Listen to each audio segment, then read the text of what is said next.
This is the Mauritania Railway, one of the longest trains on the planet. As you can see, it's not exactly passenger-friendly. Travelers sit atop piles of iron ore being transported from inland mines out to the coast.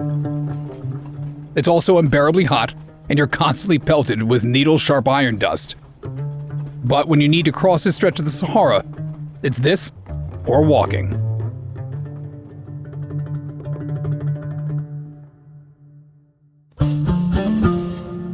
My name is Addison O'Day, and I came here because I've always been fascinated by this land. A region that is harsh and desolate, but one with an incredibly rich and vibrant history.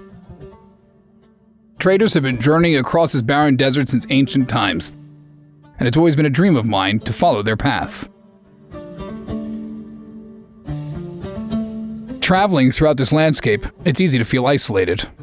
There's only one road, few settlements, and virtually no people.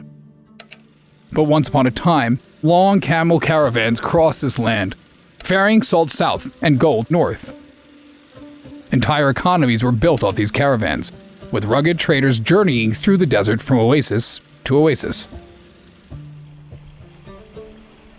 Desert springs like the Tergit here provided rest to those weary traders crossing the region, who began to traverse this desert as early as the 5th century.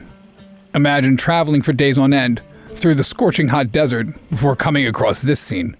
I, for one, did not want to leave. The next stop for traders probably would have been towns like Addison, which sprang up in the 11th and 12th century. Towns like this one would have been beacons in the desert. Not only were they centers of trade, they were also centers of knowledge and learning. Today, the old town of Addison lies in ruin, with just a few inhabitants remaining. But there's a town nearby that has not only managed to fight back against the advancing Sahara all these centuries, it also keeps a remarkable legacy alive.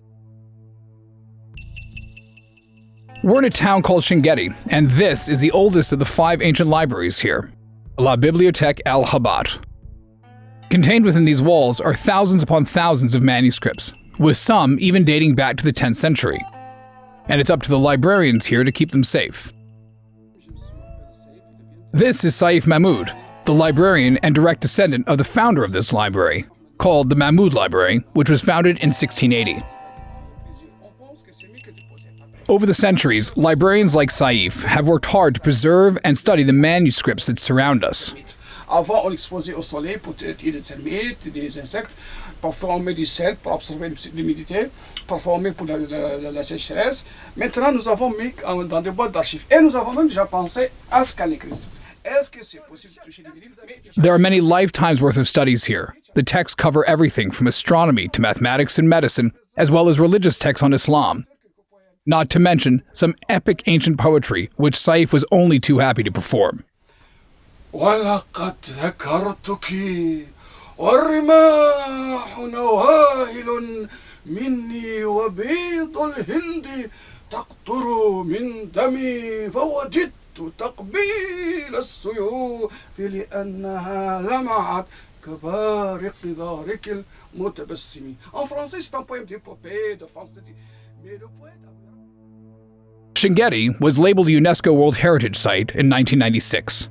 However, that doesn't mean it's not in danger of being lost to the desert. There are plenty in the academic world who would love to see the manuscripts contained here moved safely to a museum. For now, at least, Saif is sworn to protect the learnings here where they've always been. Traveling across this country is a rare privilege that few on this planet will ever get to experience.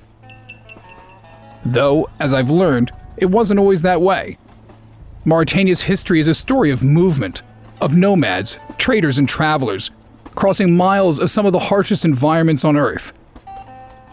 And in a way, this train ride seems in keeping with that spirit.